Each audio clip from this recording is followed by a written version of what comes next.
Well, Nigerian president, different story now, Bola Tinubu has called for a regional counter-terrorism center to be set up to serve as a hub for intelligence sharing throughout Africa. He made the comments at the African high-level meeting on counter-terrorism here in Abuja. The summit heard that the root causes of terrorism, such as poverty and inequality, need to be addressed by governments. Well, why terrorism troubles us greatly at the moment, we do well by remembering terrorism is not of Africa. We must tell this imported evil that wants to bend and break us, that it shall not succeed. Instead of making us bow, we shall banish it. Our commitment extends to digital security, with the establishment of the National Cybersecurity Coordination Center to counter the use of our cyberspace by terrorists, but importantly, also adopting the advancement in technologies, with strict adherence to ethics and rights to anticipate and neutralize threats before they manifest. Additionally, I am taking this opportunity to inform the world that we have resumed the prosecution of the Boko Haram and affiliated terrorist suspects detained in Kainji and other locations across the country. Terrorists find a welcome home with deeply disillusioned, excluded, and desperate people.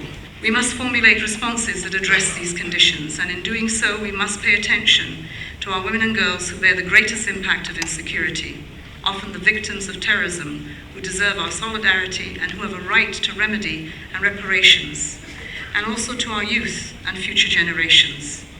Second, we need to work to rebuild the social contract across the region. The social contract, a bond between people and the authorities that govern them, has been frayed by decades of underinvestment, crises, and a lack of governance.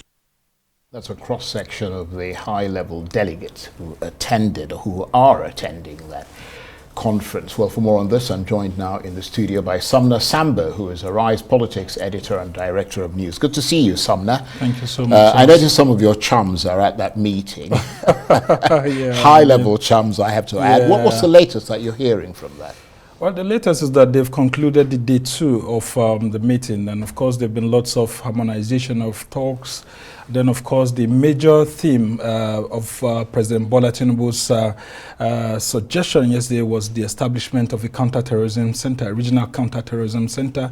So there's a lot of work ongoing between ECOWAS and AU to see how they could support the establishment of a regional security center here that would help to boost the counter-terrorism effort, because Nigeria is actually leading in terms of fighting terrorism within West Africa. And you see, we've got a very a good structure in terms of laws, in terms of, the Office of the NSA building, the Counter-terrorism Center. Everything has been set in motion, and there's been a deliberate government investment in tackling terrorism because of our experience that we've had for over a decade now, fighting Boko Haram, ISWAP, Ansaru, and all of that. So we come into, Nigeria actually comes into this meeting with a rich history in fighting terrorism, and I think that's why you could actually hear the president speaking from diverse points of views. Right. But there are different economic and social enablers to terrorism. And of course, one of the things that Amina Mohammed actually said there, the UN Deputy Secretary General, is the issue of underinvestment in good governance.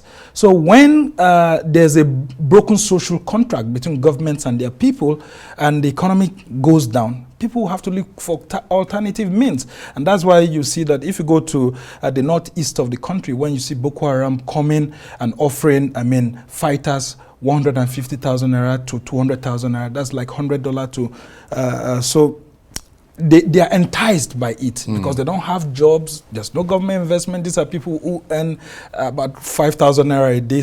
That's for the lucky few. So if you come with a fighting force that's willing to actually pay you that much, Why wouldn't you embrace it? Yes, that makes a lot of sense in a place where there's a lot of deprivation. Yeah. But you talked about investment in good governance. And we know that, for example, 3 countries in West Africa, Mali, Burkina Faso and Niger, did not attend that meeting and did not send delegates. And they've got the biggest problem with Islamist militant jihadists in the subcontinent. I mean, how are things going to work without them being there? How can you formulate a proper plan? Well, this has to do with the international politics that's now been taken to regional politics. I mean, you know that President Tinubu is actually the chairman of ECOWAS, heads of state and that's government. The economic community of West African states. African states. And so because of the sanctions earlier placed on these countries when they had military rulers take over them, I mean, due to the coup d'etat there, many of them are actually still angry with President Bola Tinubu, irrespective of the ECOWAS lifting sanctions and all of that, though economic sanctions, but not political sanctions, which are still in place. So you wouldn't have seen them there because they went ahead to form the Alliance of Sahel States, ASS, which they are trying to build. But ECOWAS is trying to win back confidence from these people and see how they'll be there. But actually, Charles, this is the epicenter of terrorism right now within West Africa. You talk of Mali, you talk of Burkina Faso, and then you go ahead to talk about how these 3 countries are actually beginning to look towards Russia for protection of the state. And it's beginning to actually worry people like President Bola Tinubu, because if there's no regional cooperation, Nigeria could just be fighting terrorism and they'll just go across the border and they just go regroup. across the borders and regroup, and then it becomes very difficult for us. So there needs to be that general effort within the region, regional cooperation. I mean, I was happy seeing the Ghanaian president there. Of course, the AU chairman was there. And so if there's a synergy between ECOWAS and then, of course, you have AU, we could actually win more and achieve more. Because, I mean, for example, in Niger, they are saying that the 1,000 US troops that are there should actually leave their country. But when they leave, who fills in that gap? Because the US president Niger is on the border with Nigeria. Yeah, with Nigeria. So, I mean, if they leave, who is going to fill in the gap? Is it the Wagner group that, I mean, we've been hearing about? Nigeria doesn't really understand what Russia is doing in those countries. And it's in Nigerians' interest, it is in the interest of ECOWAS to know what exactly is being done, so that, I mean, there could be a synergy. But which is why they're trying to assert leadership, Nigeria. But I mean, given all the things you've told us, we've got about a minute or so left. Has this summit, which is due to end today, achieved what it set out to achieve? I'm wondering what the plan now is going forward. The plan, actually, from what I've heard them saying, is tackling the funding of terrorism. Now, if you look at illegal mining, it's a major financier of terrorism.